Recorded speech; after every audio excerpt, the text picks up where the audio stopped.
Do you know something about? I'm writing here 2 to 3 points. Are you aware about the differentiation? Yes.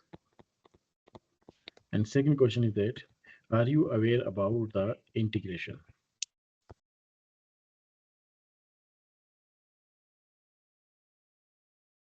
So function is a relation between inputs and outputs. Okay, function is a relation between inputs and output. और जैसे हम mobile की बात करते हैं ना, mobile phone में बहुत सारे फंक्शंस हैं। जनरली हम अपनी लैंग्वेज में इस चीज़ को यूज़ करते हैं, there are number of functions. बोलते हैं भाई फंक्शंस क्या-क्या हैं, फीचर्स क्या-क्या हैं। अब थोड़ा-सा एडवांस बोलते हैं कि फीचर्स क्या-क्या हैं। पहले बोलते हैं कौन-कौन से फंक्शन है आपके मोबाइल में। जब हमारे पास बेसिक मोबाइल हुआ करता था, तो पहले फंक्शन की बात करते थे, फीचर्स की बात नहीं करते थे। अब फीचर्स के बारे में बात करने लगे। क्या-क्या फीचर्स हैं इसके, है ना? तो फंक्शन एक पर्टिकुलर टास्क होती है, जब आप इनपुट देते हैं कि आपने एक इनपुट दिया और उस इनपुट के कोरेस्पॉन्ड में आपको एक आउटपुट मिला। ओके? सो आउटपुट जब भी मिलेगा आपको, वो कोरेस्पॉन्डिंग टू इनपुट मिलेगा, या बिना इनपुट के भी आउटपुट मिल जाता है भाई। Output always corresponds input. अब ये आउटपुट और इनपुट का जो रिलेशन है, ये जो डिपेंडेंसी का रिलेशन है कि आउटपुट इनपुट पे कैसे डिपेंड करेगा, वो रिलेशंस बहुत सारे हैं, there are infinite in numbers. तो इसका मतलब आउटपुट और इनपुट के बीच में जो फंक्शन बनते हैं वो इनफाइनाइट फंक्शंस बोलते हैं। ओके, अब इसी चीज को मैं मैथमेटिकली थोड़ा सा कनेक्ट करता हूँ। मैं कहता हूँ y is the function of x। यहाँ पे x मेरा इनपुट है और y मेरा आउटपुट है। ओके, अब सवाल ये होता है कि कौन किस पे डिपेंड करता है, आउटपुट इनपुट पे डिपेंड करता है कि इनपुट आउटपुट पे डिपेंड करता है। So output is dependent on input. अब तो आपको एक फंक्शन तो क्लियर हो गया होगा, है ना? फंक्शन क्या है? Function is relation between inputs and outputs. Okay, हो गई हमारी कहानी फंक्शन की। लेकिन इसी में अब मैं दो चीज इंट्रोड्यूस कर रहा हूँ आपको। मेरे पास इस फंक्शन में दो वेरिएबल मेरे को दिखाई दे रहे हैं, राइट? X and Y. अब मेरा सवाल यहाँ पे आता है कि out of this two variable which one is dependent and which one is independent? Y is the dependent variable and X is the independent variable? Y is the function of x, okay, और dependent variable y is the function of independent variable x। ये एक छोटी सी चीज है। अब मैं चलता हूँ डेरिवेटिव के पास, dy by dx। Come on, dy by dx। इसको मैं क्या पढ़ूंगा? इसको मैं पढ़ूंगा डेरिवेटिव, डेरिवेटिव और डिफरेंशिएशन, डेरिवेटिव और differentiation of dependent variable y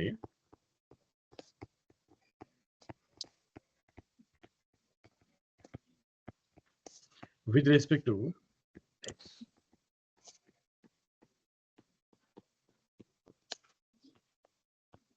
independent variable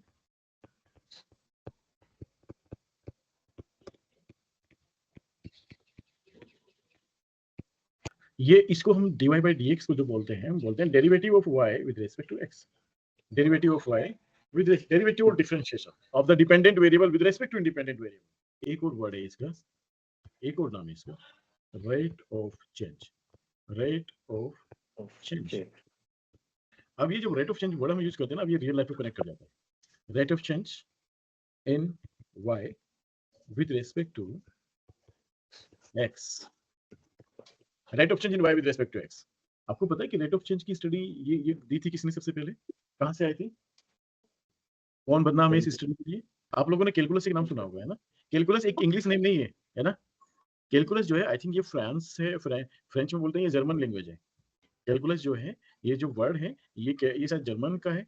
अच्छा, मैं थोड़ा क्लियर नहीं हूँ इसके बारे में, शायद मुझे जर्मन लगता है। कैलकुलस का जो लिटरल मीनिंग होता है, इंग्लिश मीनिंग जो होता है, वो होता है रेट ऑफ चेंज।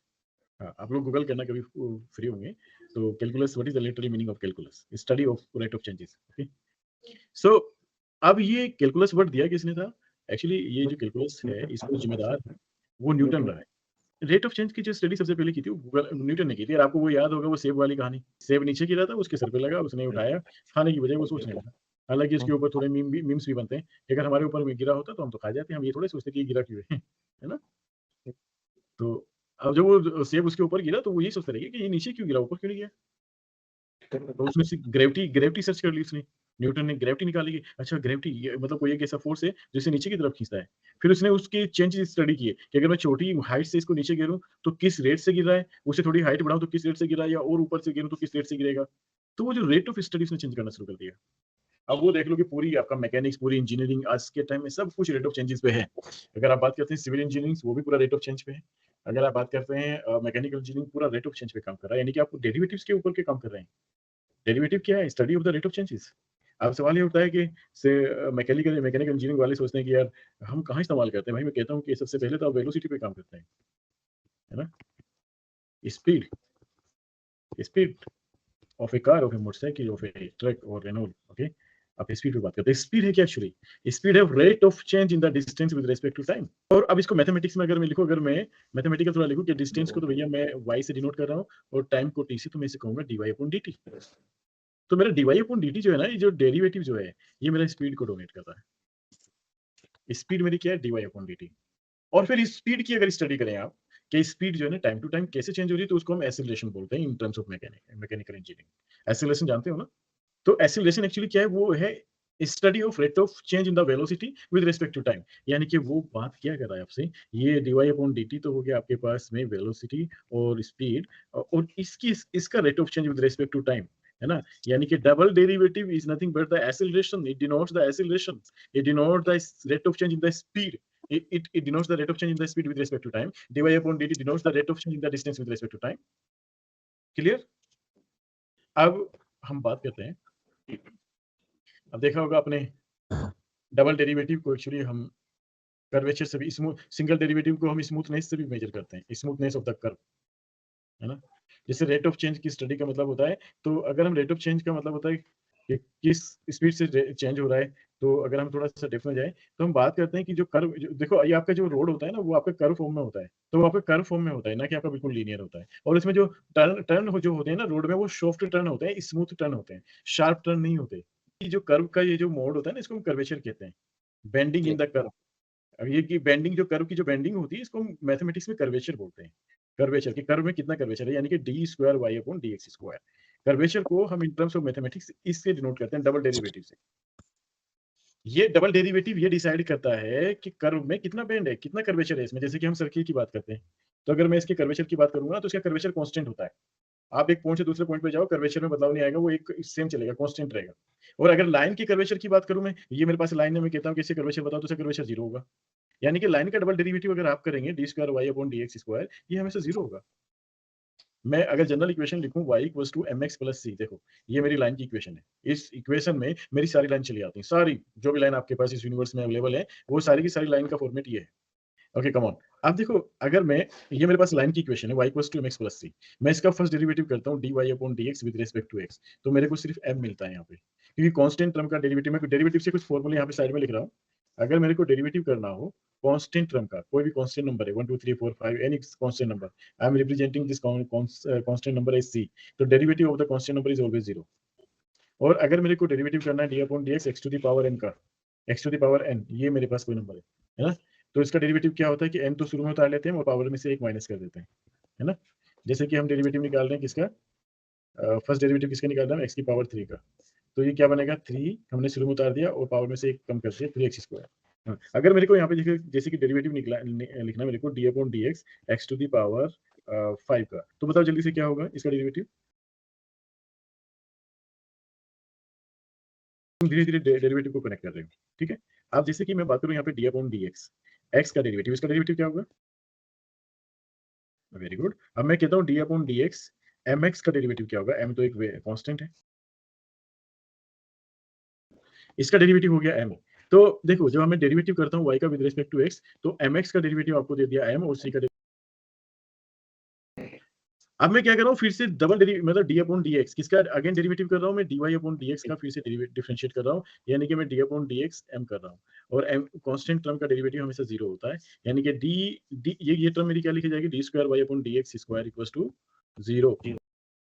ये डेरिवेटिव्स आपको पता चल गया डेरिवेटिव्स क्या होते हैं, फंक्शन आपको पता चल गया फंक्शन क्या होता है, आपको ये पता चल गया कि इंडिपेंडेंट वेरिएबल क्या होता है और डिपेंडेंट वेरिएबल क्या होता है, ठीक है? अब सवाल आता है कि डिफरेंशियल इक्वेशन क्या होती है, क्योंकि आपका जो सिलेबस है वो डिफरेंशियल इक्वेशन से शुरू होता है। और डिफरेंशियल इक्वेशन का भी आप स्पेशल पार्ट पढ़ते हैं, पार्शियल डिफरेंशियल इक्वेशन। तो डिफरेंशियल इक्वेशन की अगर हम बात करें तो उसकी डेफिनेशन बहुत सिंपल सी है, an equation which involves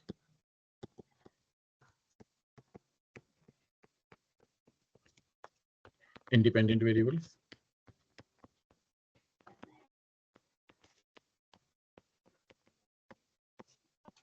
dependent variables,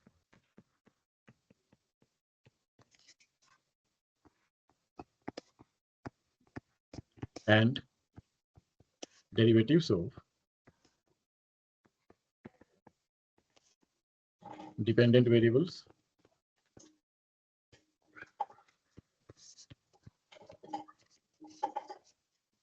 with respect to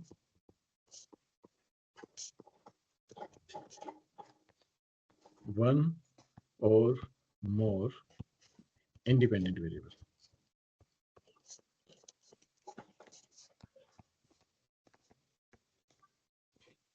remember, एक ऐसी इक्वेशन जिसमें डिपेंडेंट वेरिएबल्स हो, इंडिपेंडेंट वेरिएबल्स हो और डेरिवेटिव्स हो। डेरिवेटिव्स डिपेंडेंट वेरिएबल्स के with respect to one or more independent, with respect to one or more independent variable is called differential equation, is called differential equation. Okay, now अगर हम example की बात करते हैं यहाँ पे, for example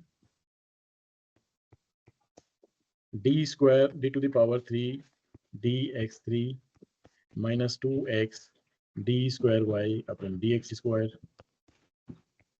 and plus y equals to sin x.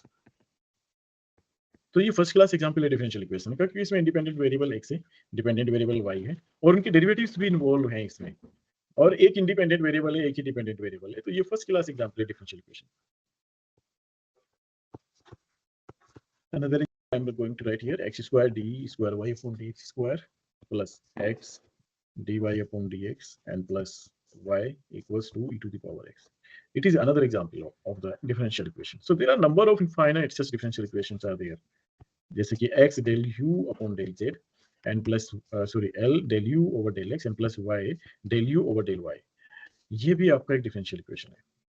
अब आप कहेंगे साहब ये कौन सा डिफरेंशियल इक्वेशन है? इसमें तो तीन वेरिएबल्स हैं u, x एंड y और यहाँ पे d की जगह आप del इस्तेमाल करने लगे। तो मैं आप लोगों को बता दूं कि ऊपर की जो दोनों डिफरेंशियल इक्वेशन है वो ऑर्डिनरी डिफरेंशियल इक्वेशन है, क्योंकि उसमें डेरिवेटिव्स जो इन्वॉल्व हुए हैं वो with respect to one independent variables involve है। यहाँ पे दो इंडिपेंडेंट वेरिएबल है, डिपेंडेंट वेरिएबल आपका u है, x और y आपका इंडिपेंडेंट वेरिएबल है।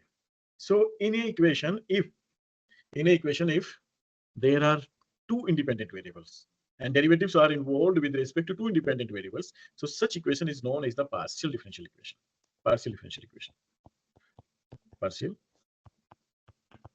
ये हमारे सिलेबस में partial differential equation। और जिस डिफरेंशियल इक्वेशन में derivatives with respect to single variable involve हैं उसको हम कहते हैं ऑर्डिनरी डिफरेंशियल इक्वेशन। ऑर्डिनरी